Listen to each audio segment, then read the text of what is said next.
channels. You can send your messages to us or on there as well as on our WhatsApp line. And now, time now for our conversation on herbal medicine, our health, our heritage. And to take us through that is Dr. Prince Osei, who is the medical PR for Medimosis Clinic and Prostate Center. Good morning, Doc, and welcome once again. Good morning, Jay. How are you doing? I'm doing well. Happy Heritage Month. Yeah, thank you. I know Ghana has a lot to celebrate. You see, including Medimosis. Some of the times before yesterday when we were discussing the topic and all that, I was telling a friend about it, and then they were going on about the fact that for some people, when they want visitors to travel abroad, they go and look for medicine, or they're looking for money, they go and look for medicine. I was like, wait, what does that have to do with herbal medicine? So since you are here, you can take us through everything. So, herbal medicine, tell us about that. All right, thank you. So when we talk about herbal medicine, you see, from the conversation you started, most people have the perception that it has to do with juju and all those things. Yeah, but herbal medicine is part of a class of medicine called the traditional medicine. So we have traditional medicine, we have herbal medicine, we have alternative medicine. So we should know those differences. There is traditional medicines, there is herbal medicines, there is alternative medicine. But herbal medicine is part of traditional? It's part of traditional medicine, okay. Yeah. And we have the orthodox medicine that most of us know. So the ones we know, the tablets and all those are the orthodox medicines. But any form of medicine apart from the orthodox medicine is either traditional medicine or alternative medicine, and herbal medicine is part of traditional medicine. So WHO defines traditional medicine as the sum total of all beliefs and practices that are indigenous to a particular country. So in Ghana, we have Ghana traditional medicine. When you go to Nigeria, they have Nigeria traditional medicine, Chinese traditional medicine. That's the most common one that we know. Yeah, so it's mostly indigenous to a particular country or group of people. And the main thing in traditional medicine is either explicable or not. So for traditional medicine, it's accepted that it can be explained. Oh, okay. Or you can also not explain it. So when it comes to traditional medicine, that bit is there. So the juju and those things that has to do with traditional medicine, that people have that perception, it's not actually herbal medicine. That is traditional medicine. So when you go to your fetish priest, your juju house, and you are given some herbs to use for treatment, that is not herbal medicine. That is traditional medicine. Okay, so if you have an illness, you can't really diagnose where exactly it's coming from. Yes. It's like something's happening to you. You just know something's happening, but you can't explain and give you medicine. Yes. Okay. Yes. So most traditional practitioners have the perception that the healing properties of the herbs that they are giving to you is either from the spiritual incantations or whatever they've said onto the plant that they are giving to you, or anything at all. For traditional medicine, it's not just about plant. They can use animals, they can use rocks, anything at all they can use in traditional medicine. You go to your pastor, he gives you some herbs to use, and if the belief is in the fact that the herbs he's giving to you is going to help you because of some incantation or some prayers that he has said on the herbs, that is practicing traditional medicine. Oh, okay. But herbal medicine believes that the healing properties of herbs has to do with the constituents of the herbs. Just the herbs, no need for incantations and all that. No, for herbal medicine, there is no need for those spiritual things. And as I mentioned earlier with the definition of traditional medicine, the traditional bit might not be able to be, you might not be able to explain. Because sometimes the person is given to you, he doesn't even know the pathophysiology of the condition. He doesn't even know what the herbs is actually going to do in your system. But for herbal medicine, the person knows what he is actually giving to you. He knows that because I'm giving you this plant, it contains this and this and that. So when it gets into your system, this is what it's going to do in your system. So those are the differences. So if someone who is trained in herbal medicine understands that the healing properties of the herbs is within the constituents that he is giving to you, gives you a herbal medicine, it's not about the belief, it's not about the incantations or anything. It's just strictly about the constituents of the herbs, and that one too is going to work with you. And that's also bring to the notion why, for herbal medicine, you can actually study it scientifically because it has to do with the constituents. You can actually study it scientifically. You can actually give it to someone, monitor the person's progress, calculate the dosages and all those things. But in traditional medicine, sometimes you are not able to do that because you can't really explain what is going to do in your system. Yeah, they so just those prescribe are it without knowing what it's going to do. Yes. So with herbal medicine, how does that differ from like the orthodox medicine? Yes. So for conventional medicine or orthodox medicine, most of them derive its source from herbal medicine. About 40% of all conventional medicines comes from herbal medicine. That is actually the root of all healings. The father of medicines, the Hippocrates and all those people, they started from herbal medicine, not traditional medicine. We should get that straight. So they believe that there are certain constituents within the plant that is causing the healing. So when they give it to you, they are basing their beliefs on those constituents. So those constituents have been extracted and manufactured, or some of the chemicals have been changed to form these orthodox medicines. So when you take a product like aspirin comes from a plant. It's called the Aspelia africana. Okay. So when they extract that component, that causes the antipyretic property of aspirin. When they extract it and they prepare it scientifically or in the labs, that is where we get the tablet aspirin. Yeah. When you look at malaria medicine that we know, the Artemisia, the common ones that we know, I haven't had malaria, so it's like yeah. So the names escape me. Yes, the Artemisia and all those things, they are also from plants. Yeah. So almost all medicinal plant or conventional medicines are derived from based on what you're saying, but are there times where there's conflict between those who practice herbal medicine and then those who practice the orthodox kind of medicine? Yeah, at first there was, but now those things are changing. There was because of the explanation I gave earlier, because sometimes some of the things are not well explained. Because if someone is giving you some medicine and the person wouldn't be able to explain what it's going to do in your system, it makes it difficult for the scientific community to accept it. Because when it comes to science, it has to do with evidence. So if you are giving something to someone, what is the evidence that it wouldn't cause any problem to the person? It wouldn't cause any other side effects and all those things.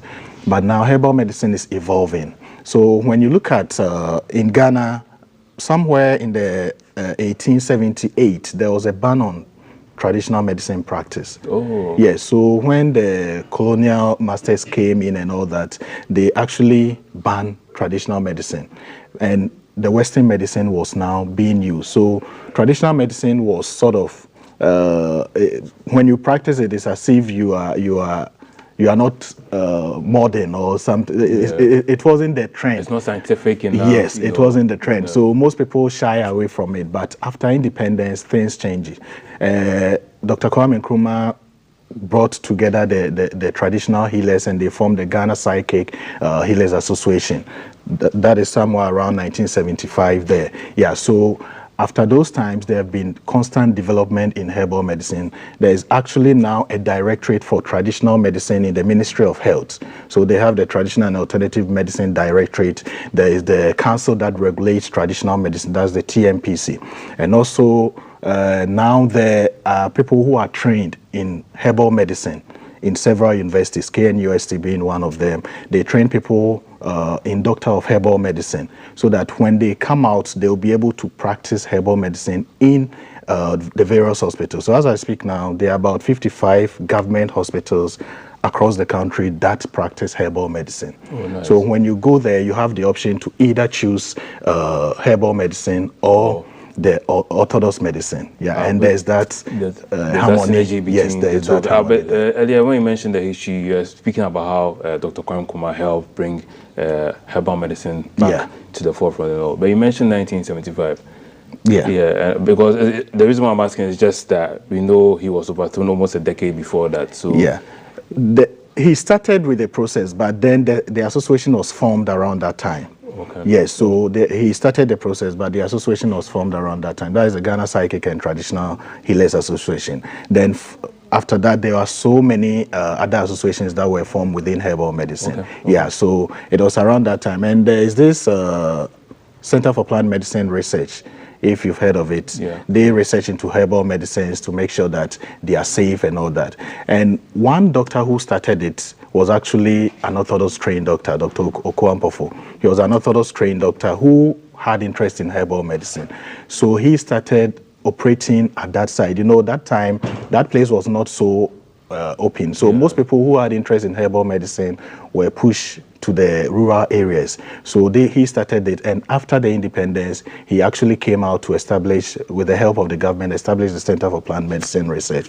And even now, for Medmosis, my boss, that's Dr. Dubache, he was also trained in Orthodox medicine, but then shift to herbal medicine, and that is where Medmosis started going into herbal preparations and all that. So there have been that synergy, there have been that unity when it comes to herbal and Orthodox medicine, because herbal medicine now can be explained scientifically. When people make certain claims, you can actually explain it scientifically and make sure that they are actually working well. The research is there. Yes. It helps you understand what exactly is going on. But that synergy you're speaking about, and then your boss, you know, Dr. Dubache, starting with Orthodox medicine before coming to herbal medicine. So to practice herbal medicine, does that mean it's compulsory to study the Orthodox before you come to herbal, or you can start with the herbal and stay on that lane? Yes, so you can actually start with the Orthodox and move to the herbal, but then there are people who can also start with the herbal right from the university. So KNUST, as I mentioned, studies, does a 4-year program. Then after that, you do another 2 years top up to get the Doctor of Herbal Medicine certificate to be able to practice. I'm a product of KNUST for that program. So you can start right after secondary school to study herbal medicine. So in that bit, you study the Orthodox medicine together with the herbal medicine, so that when you come out and you are practicing and someone is already on Orthodox medicine, you'll be able to know which herbal medicines to give. And you know, there is what we call the herb-drug interactions and all those things, so that whatever herb that you are giving to the person wouldn't interact with the Orthodox medicine that the person is already taking, because majority of the people that you'll be seeing now might probably have used Orthodox medicine or maybe using Orthodox medicine, and you may have to add on the herbal medicine and wean the person of the Orthodox or in that way. So you need to understand the concept of Orthodox medicine and also learn the herbal medicine to be able to make sense of how the whole thing is. And yes, and at Medmosis, we do that. You know, we do the Orthodox bit, we do the herbal bit. So people come there, they are on Orthodox medicine, they want to switch to the herbal medicine. So when they come, we are able to wean them off, especially those on antihypertensive drugs. If you've taken for a very long time, we know these side effects and all that. So when you take it and you want to wean off, we are able to do that, and we can wean you off so that you can be on the herbals, which actually have less side effects when compared to the Orthodox counterpart. So people are coming there with those things, and we are able to manage it in that way. With the history of herbal medicine, you mentioned how it was banned back in 1878. The colonizers didn't understand it, so I'm sure there were a lot of incantations. When Dr. Kwame Nkrumah came, he brought it back, and then back in 1975, Dr. Ampofo also started and everything. It's like, is that all to the history, or there's much more to it when it comes to the history of herbal medicine? So there's actually a complete history of medicine. You know, in the early stages, there was the people were using the raw herbs, the roots. So there was this notion that you go to the roots, so you start taking the roots. Then people thought that these roots were not good, so we have to change to something else. So they actually changed into superstitions, that's prayers and all that. They moved from the raw roots to prayers and all that. That is where the traditional medicine that we practice in Ghana actually began. So it was a combination of the roots and the prayers and the incantations. Do you think perhaps they added the prayers because, you know, you're a medical practitioner Yes. where it's like you give people a regimen and say, you know what, take these drugs in order for you to be healed. Yes. And yet they'll go home and they don't take the medicine and they are still ill. And so the people decide that, you know what, if we have to add something to the roots that we are giving them. Is it possible? It's possible because, you know, at that time when you are giving the roots to the person, we couldn't actually explain how the roots were going to work. So people needed something because you cannot explain it. You know, when it comes to faith and beliefs and all that, that is where prayers and all those things come in. So if you are not able to explain it well, then you can shift it into that area. But it got to a point that people also thought that the prayers too was too superstitious. So they started preparing some portions. So that one, it wasn't actually the raw roots. They had actually prepared it into portions, decoctions and all that. But it also got to a point that people also thought that the portion wasn't good. So they started adding some animal animal things to it and all that. And also they realized that that one also wasn't working well. So they started, that was where the pills came in, the tablets and all those things, the orthodox medicines, it came in. And people thought that the pills was also not effective. It got to a point it wasn't effective. So that was where the antibiotics came in. When antibiotics came, it was like a breakthrough in medicine because anything at all, antibiotics is there to help. So if people start having fever, people start having any form of abdominal disturbances and all that, they throw in the antibiotics and it's able to solve it because it fights the bacteria. But people started abusing it and it goes to a point that the antibiotic were not effective anymore. Even now, we are still fighting with antibiotic resistance and all those things. So it's actually, when it got to that point, now we have to go back to the roots. So now there is research without incantation. Without incantation, because now we understand that we are able to explain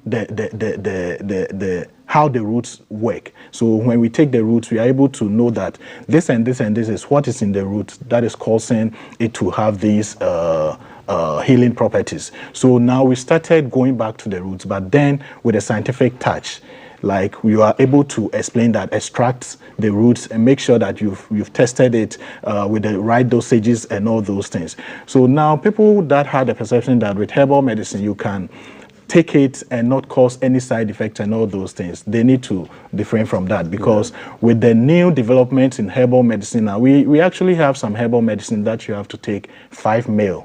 That's not even up to the cap of this bottle. You have to take about 5 ml once a day, and that will be able to solve the problems that you have. Because now there have been so much developments, there have been so much improvement in herbal medicine now that people are actually going back to it. And if you look at the global herbal medicine industry, it's estimated that in by 2029, the global herbal medicine industry will amount to about $177 billion. Oh, wow. So that is a very big area that people are looking at. 2029, yes, is estimated to hit about $177 billion. So if Ghana is able to get about 1% of it, that is a huge money for the country. So there is this agenda, there is the green gold agenda that people are pushing in. There is all these manufacturing companies are now coming back into herbal medicine and is making the herbal medicine industry more lucrative because people know, and it's true, it's been proven scientifically that side effects of herbal medicine is quite lower than that of the orthodox counterpart. So where do the safety concerns come from? Because reading some of the comments like online and everything, some people are saying when it comes to herbal medicine compared to orthodox medicine, there are some safety concerns. Yes. Does that happen perhaps when, for instance, in certain cases where they don't wean people off the orthodox medicine before starting the herbal medicine and it leads to complications later? Where exactly are there any safety concerns? Yes, I always say that when it comes to herbal medicine, the practitioner plays a major role. So the practitioner, the one giving you the herbal medicine, plays a major role in it being effective or it being a poison. So everything at all is a poison, but then the dose matters. So if you know that this bottle of herbal medicine is good, And because you want it to work faster, you go and take the whole bottle. You definitely get side effects. Yeah, if true. it's prescribed to you to take 30 ml 3 times a day, and you say, oh, I want my sickness to go early, so I'm taking more than that, then It doesn't work like that, does it? It doesn't work like that. It was people, the reason why people think you can take a lot without causing any problem to you is that in pharmacology, there is something that we call the TD50. That's the toxic dose. They have the dosage that can cause toxicity in about half of the population that you study the product on. So when you are doing any study with the mice, when you are studying with the mice or the lab rats, there is a dosage that you don't have to exceed. So if you exceed that and it causes about 50% death in the mice, then it means that is the TD50. Okay. So you don't have to exceed that dose. When it comes to herbal medicine, it has a very wide TD50. So people can take, you can give more dosage to people and it wouldn't actually cause any harm to them, right? Compared to the orthodox counterpart. Okay. Let's take something like paracetamol. If you take more than you are supposed to take, the normal dosage of paracetamol is 1 gram 3 times. That's the normal one that we have is mostly 500 milligrams. So you don't have to take more than 6 tablets in a day. But when you take it more than that, you start having the effects instantly on your liver and all those things. You start seeing those effects. People who say the headache this time is more headache than usual. So the headache is headaching. It's headaching. So it's like I'll take 3 tablets instead of the usual 2. No, you are. If a lab test is to be done instantly, you see that the liver parameters will shoot up. Yes, but with herbal medicine, it's not actually like that. You can take a wide or a whole bottle and it may not cause you any problem, right, because of the TD50. But then the dosage that is prescribed on the label of the herbal medicine is the dosage that is needed to solve the problem that you have. But so you don't have to exceed it. Though when you exceed it, you may not get the side effect instantly, but then continuous use of that could actually cause problems to you, especially if you're also taking it with orthodox medicine and the one given to you doesn't know the pathophysiology of the condition or doesn't know the mechanism of action of the herbs. It could interact. There is what we call the herb-drug interaction. That is what mostly causes some of these problems. Yeah. And when it comes to regulation of herbal medicines too, we've heard so many stories about some people buying herbal medicine and searching to find out that there are some orthodox medicine being added to it and all those things. All those things can account to the fact that it could actually affect your liver and all those things.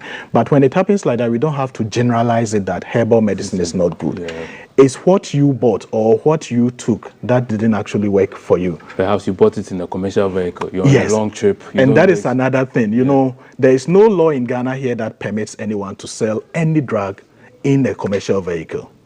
Even though if the person is even able to produce his or her license and all that, the law doesn't permit anyone to sell any vehicle in a commercial vehicle. Any drug in the vehicle. Any drug in a commercial vehicle, because whenever you are selling a product, the law states that the place that you are selling, the person is selling the product should be traceable. It should have an address so that if someone takes the product and there is any side effects, the person can go back to the place to seek clarification and all that. So if you buy it in a commercial vehicle and you get side effect, where are you going to locate the person? Find the bus driver at the terminal. You see.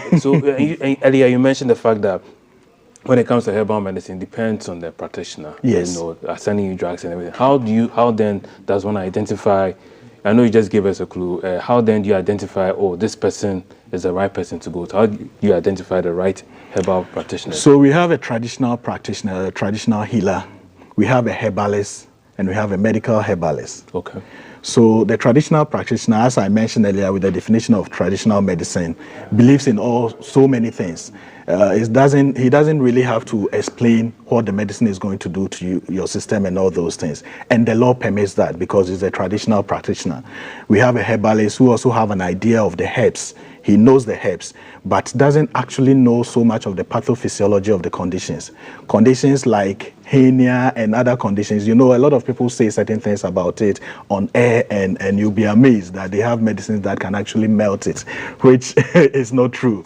And we have the medical herbalist who has been trained in medical sciences and also the herbal medicine. So he knows the pathophysiology of conditions, he knows the herbs, and will be able to advise you in the right way. So depending on what you want, you can choose the practitioner that you want. If you want the beliefs when it comes to the treatment, you can go to the traditional practitioner.